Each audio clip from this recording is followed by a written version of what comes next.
Hello दोस्तों, हमारे YouTube channel अरब institute में आपका स्वागत है।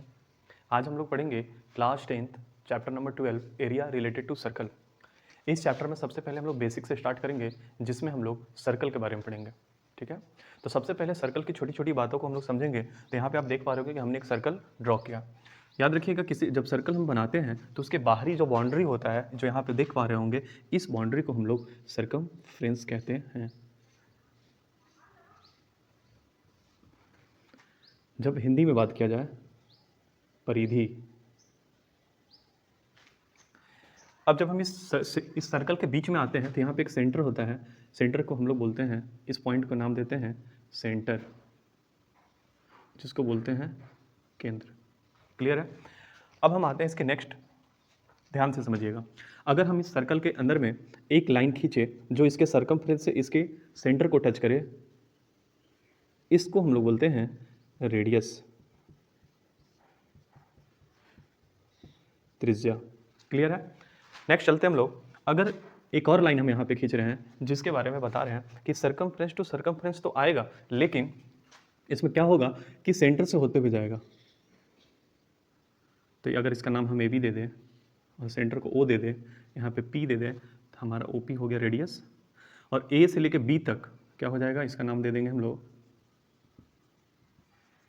डायमीटर, जिसको बोलते हैं व्यास।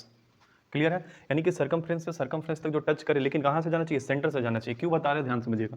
एक और लाइन ऐसा ही होता है जो सेंटर से टच नहीं होता है, सिर्फ बाहर बाहर होता है। इस लाइन को हम लोग बोलते हैं कॉर्ड, हिंदी में बोलते हैं जीवा। क्लियर है? Diameter, radius, circumference, centre and chord. अब हम समझेंगे नेक्स्ट, किसी भी सर्कल में जब उसके सर्कमफ्रेंस के एक छोटे से टुकड़े या किसी भी छोटा, मैंने हाफ, मतलब सर्कमफ्रेंस का छोटा सा भाग को अगर हम ले लें, उस भाग को अगर ऐसे करके नाम दे दे पी और क्यू, तो ये पूरा का पूरा कहलाता है आर्क, जिसको हम लोग हिंदी में चाप कहते हैं। यहाँ तक उम्मीद करते हैं आपको समझ में आया होगा। यहीं से हम लोग स्टार्ट करते हैं आगे की कहानी। तो चैप्टर में सबसे पहले हमें सर्कल के बारे में पढ़ना था, जो कि हम लोग समझ चुके हैं, और इसके कुछ फॉर्मूले भी हैं जो आप लोग यहाँ पे देख लें। फॉर्मूला नंबर फर्स्ट होता है radius is equal to d/2 होता है, d is equal to 2r होता है, circumference is equal to 2πr होता है। ठीक है, अभी के लिए सिर्फ हम इतना समझेंगे, इसके बाद आगे हम लोग बारी बारी से पढ़ेंगे। क्लियर है? चलिए नेक्स्ट हम लोग चलते हैं। इसमें पहला चीज़ आता है, सर्कल को बांटते कैसे, सर्कल को डिवाइड कैसे करते हैं। तो नेक्स्ट टॉपिक चलते हैं।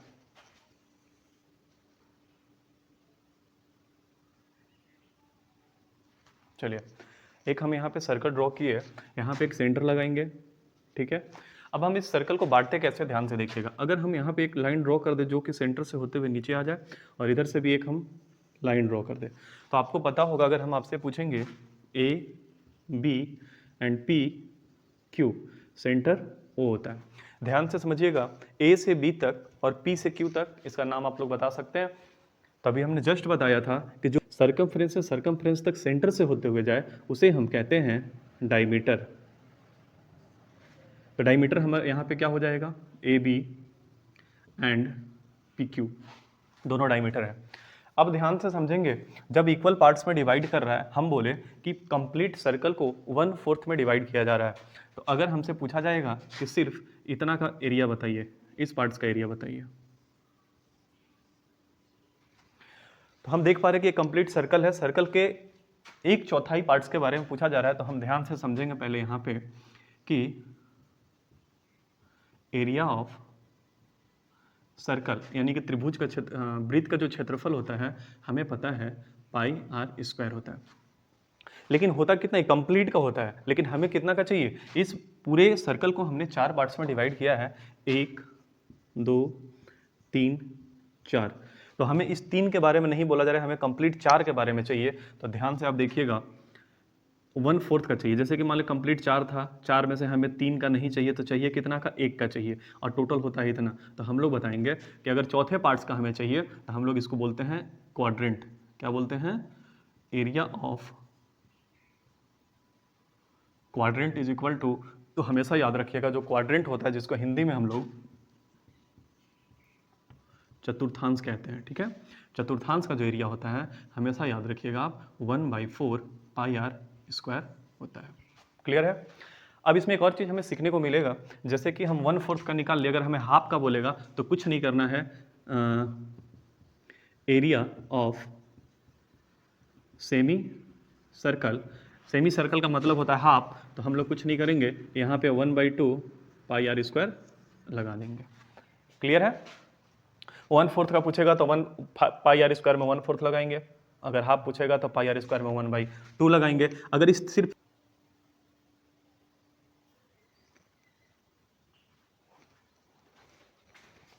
नेक्स्ट हमारा टॉपिक है सेक्टर के बारे में, हम लोग समझेंगे सेक्टर क्या होता है। सेक्टर जिसको हम लोग बोलते हैं हिंदी में त्रिज्यखंड। चलिए समझेंगे इसको। याद रखिएगा, जो किसी भी सर्कल में जो त्रिज्यखंड बनता है, जो सेक्टर बनता है, वो हमेशा रेडियस के बेस पे बनता है। मान लीजिए कि यहाँ अगर हमें सेंटर लगा दे और यहाँ से एक रेडियस खींच दे, यहाँ से एक रेडियस खींच दे, इस दोनों रेडियस से जो आर्क पे या फिर सेंटर पे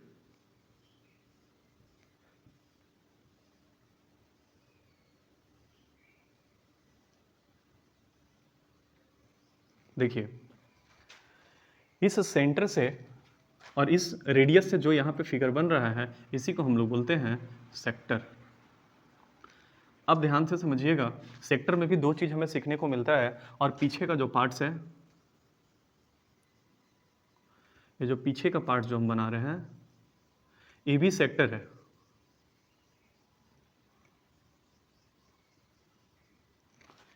सर्कल को दो पार्ट्स में डिवाइड किया, एक इधर वाला, इस फिगर वाला, इस फिगर वाला, दोनों का दोनों सेक्टर है, लेकिन दोनों में डिफरेंस क्या है ध्यान से समझिएगा।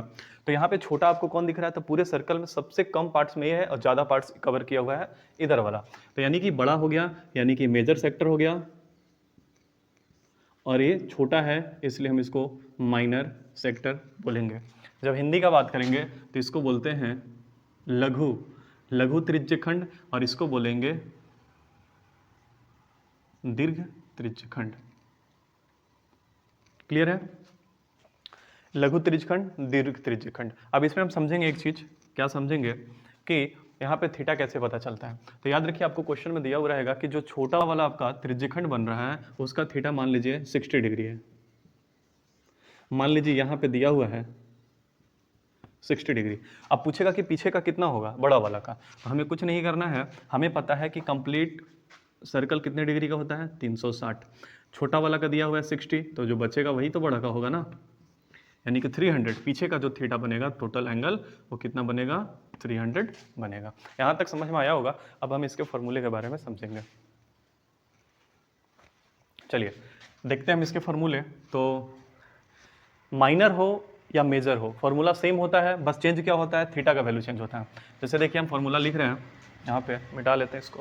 फॉर्मूला की जब बात करेंगे तो हम लोग यहाँ पे लिखेंगे sector is equal to, formula होता है pi r square theta by 360, and यहाँ पे आर जो होता है रेडियस, एंड थीटा जो होता है एंगल ऑफ सेंटर। इसका यूज करके आप हम निकाल सकते हैं। अब यहाँ पे बात एक और आता है कि माइनर में हमें क्या करना है और हमें मेजर में क्या करना है। तो याद रखिएगा, माइनर का मतलब छोटा, तो जो छोटा, जैसे मान लीजिए हमारे पास क्वेश्चन में थीटा दिया हुआ है 30 डिग्री, तो माइनर में हमें 30 डिग्री रख लेना है, और जो 360 में से इसको माइनस करने के बाद जो बचेगा उसको हमें मेजर में रखना है, तो 330 बचेगा, उसको यहाँ रखना है। और हमेशा याद रखिएगा, रेडियस कभी चेंज नहीं होता है, रेडियस चेंज नहीं होता है, हमेशा थीटा चेंज होता है। माइनर और मेजर में आप आसानी से निकाल सकते हैं। चलिए नेक्स्ट चलते हैं हम लोग सेगमेंट। सेगमेंट क्या होता है, तो अभी हम लोग पढ़े सेक्टर, सेक्टर रेडियस से बनता है, उसी प्रकार से हमें पता हो कि सेगमेंट होता है, पहले लिख लेते हैं। सेगमेंट का मतलब होता है वृत्तखंड। अभी हम समझेंगे यहाँ पे, तो हमें पता है कि सर्कल में एक सेंटर होता है, और हम अभी बताएं आपको कि जो सेक्टर होता है, यहाँ पे एक बार और समझिएगा, सेक्टर जो होता है वो रेडियस के हेल्प से बनता है, एंड सेगमेंट जो होता है कॉर्ड के हेल्प से बनता है। तो चलिए हम यहाँ पे कॉर्ड लगाते हैं, तो एक कॉर्ड हम यहाँ पे खींच लिए। कॉर्ड का मतलब क्या होता है कि जो सेंटर से ना जाए, बाहर बाहर दोनों सर्कमफ्रेंस से टच करे, इसका नाम हम ए बी दे देते हैं। अब ध्यान से समझिएगा, इसके छोटे वाले पार्ट्स में, ठीक है, और बाकी जो पीछे बच गया बड़ा वाला पार्ट्स, यहां से ऐसे कर लीजिए।